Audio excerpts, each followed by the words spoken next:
Tren masyarakat sekarang ini adalah tren yang menginginkan seorang calon presiden yang betul-betul mampu membuat negara ini maju, mampu membuat negara ini makmur, sejahtera, dan bahagia. Kenapa justru kalah debat, tetapi Pak Prabowo elektabilitasnya sampai mencapai 48,5%. Debat terakhir inilah membuat para calon presiden yang akan bertarung nanti 14 Februari 2024 dapat mendapat simpati dari masyarakat luas. Inilah yang membuat kemungkinan sekali bahwa Bapak Prabowo akan memenangkan satu putaran.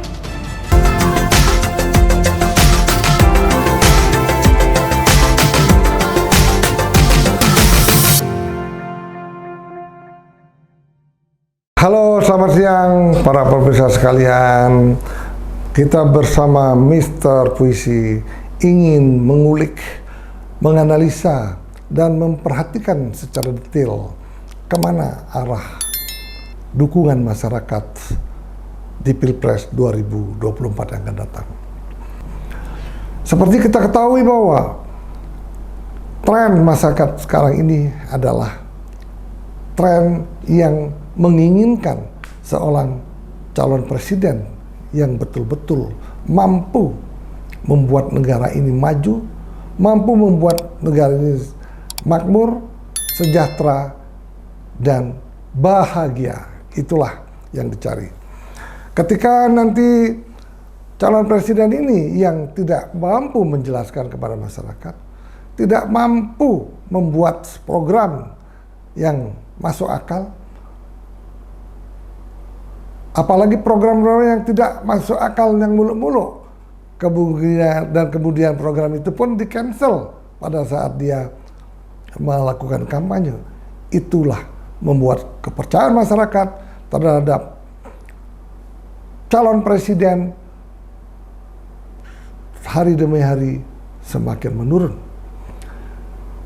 Apalagi pada saat debat politik dia selalu kepleset mengatakan kata-katanya juga justru membuat orang sorak, bergembira karena salah mengucapkan kata-kata. Itulah yang dinilai oleh masyarakat. Sehingga boleh dikatakan mungkin masyarakat mengatakan bahwa IQ daripada calon presiden itu tidak mumpuni untuk memimpin bangsa yang sangat majemuk ini. Untuk itu, kenapa Bapak Prabowo kalah debat oleh paslon 1 dan paslon 3? Kenapa juga trennya menaik? Elektabilitasnya menaik terus. Justru saat ini yang tadinya 48,5 terus merangkak naik sampai ke puncak gunung. Itu yang terjadi. Tren inilah yang sesungguhnya sangat sulit dimengerti. Kenapa kalah debat tetapi trennya naik. Nah, seperti yang kita simak bersama, ketika ada paslon yang terlalu memojokkan paslon lain, apalagi paslon berkompromi untuk memojokkan salah satu paslon, sehingga boleh dikatakan pada waktu itu Pak Prabowo jauh kalah debat kalau dibandingkan dengan paslon 1 dan paslon 3. Nah, justru mendapatkan simpati dari masyarakat. Kenapa justru kalah debat, tetapi Pak Prabowo elektabilitasnya sampai mencapai 48,5%. Nah, inilah yang membuat grogi. Sehingga kemungkinan paslon 1 dan 3 akan merubah strateginya untuk tidak melakukan serangan-serangan yang membabi buta. Nah, kemungkinan serangan masih ada, tetapi cara menyerangnya mungkin dengan data-data, mungkin dengan senyum, mungkin dengan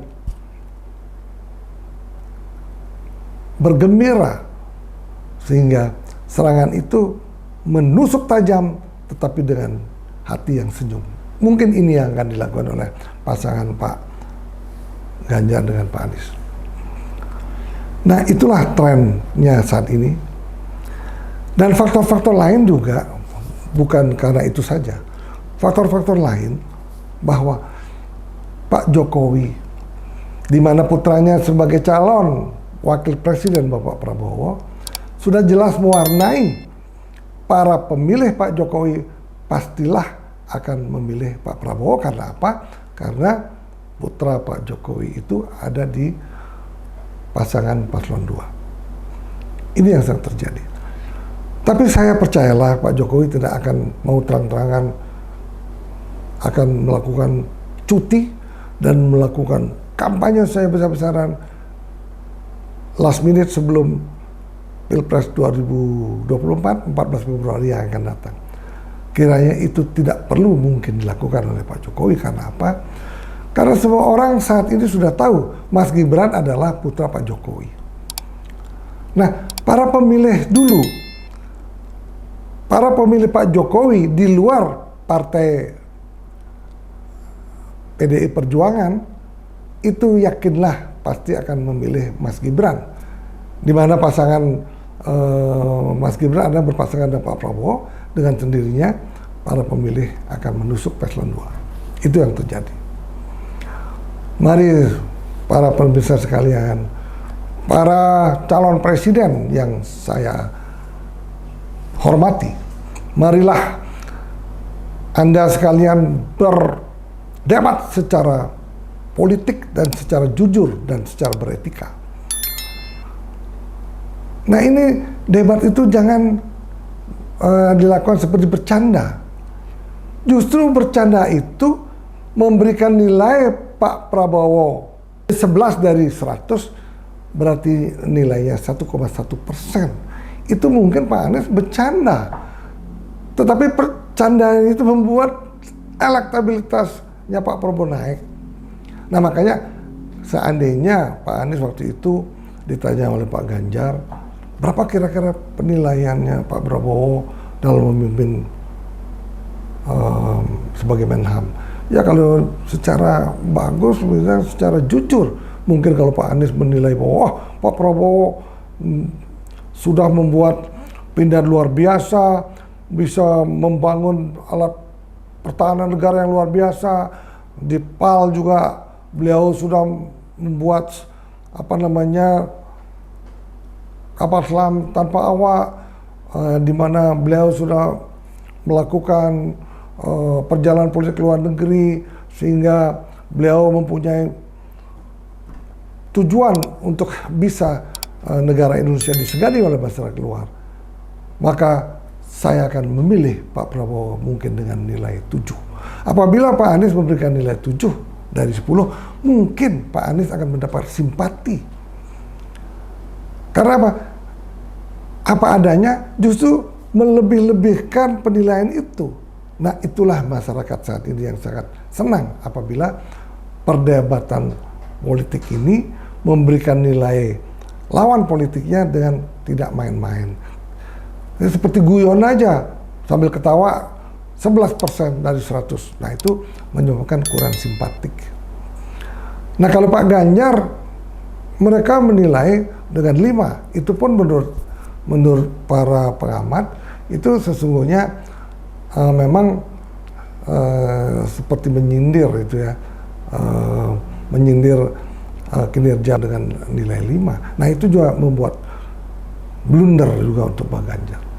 Kalau ketika itu, kalau Pak Ganjar mengatakan 8, 9 apa adanya, Pak Ganjar pasti akan mendapat simpati dari masyarakat. Dan saya yakin Pak Prabowo saat itu kalah debat dan bisa elektabilitasnya pun akan turun. Nah, ini yang sangat mungkin terjadi apabila calon presiden di debat yang akan datang tidak memikirkan hal-hal yang seperti itu, tidak main-main dalam berdebat, tidak asal menilai, tidak asal ngomong. Dan mudah-mudahan debat terakhir inilah membuat para calon presiden yang akan bertarung nanti 14 Februari 2024 dapat mendapat simpati dari masyarakat luas. Nah, ini yang perlu kita informasikan kepada masyarakat. Marilah kita ikut menyaksikan debat politik 4 Februari yang akan datang, sehingga masyarakat luas mampu menilai siapakah yang terbaik dari ketiga putra terbaik bangsa ini, sehingga didapatkanlah calon presiden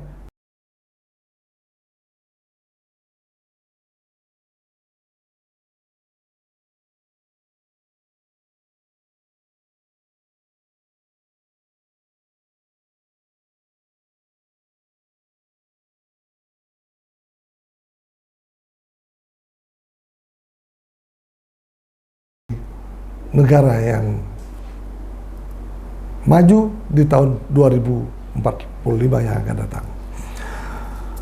Para pemirsa sekalian, memang debat politik itu tidaklah mudah. Semakin banyak orang menyerang Pak Jokowi, apalagi menyerangnya dengan kata-kata sinis yang tidak ada dengan data yang pasti, justru akan menaikkan elektabilitas Pak Prabowo Gibran. Bagaimana kita bisa menyerang Pak Jokowi? Bagaimana kita merekayasa untuk mampu memasukkan Pak Jokowi ketika masyarakat itu mencintai presidennya, di mana masyarakat saat ini sangat percaya sekali di Bapak Jokowi, sehingga masyarakat telah memberikan rating untuk Bapak Presiden itu sendiri sampai mencapai 72% lebih.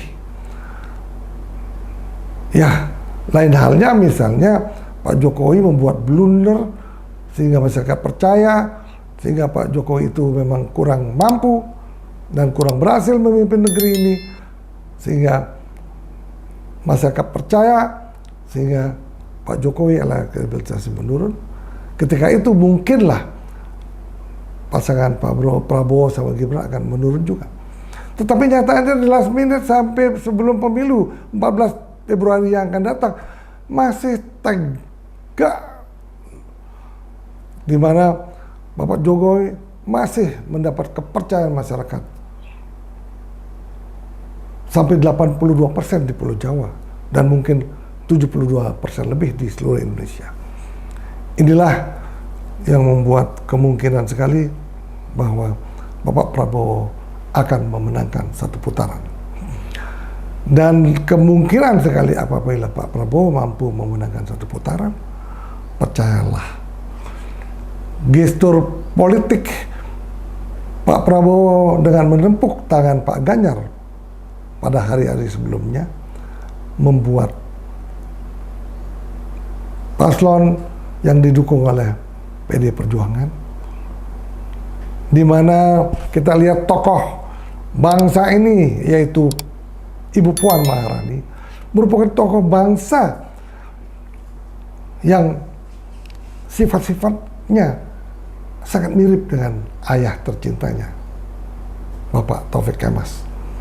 Bapak Taufik Kemas lah, setahu kami, memang merupakan orang yang sangat luar biasa dan bisa berjalan di tengah, walaupun mungkin Ibu Mega itu berjalan berbeda dengan pemikiran Pak Taufik Kemas. Nah itulah, saya yakinlah Ibu Puan Maharani merupakan katalisator dari PDI Perjuangan ini untuk mendekatkan diri dengan Bapak Prabowo apabila Bapak Prabowo mampu memenangkan Pilpres 2024 yang akan datang. Untuk itu, saudara-saudara, para pemirsa sekalian, jangan bosan-bosan melihat ataupun nonton Mr. Pussy Live. Mr. Pussy Live akan selalu menjanjikan hal-hal yang baik untuk masyarakat. Untuk itu, jangan lupa like, subscribe, and share Mr. Pussy Live. Tepuk tangan.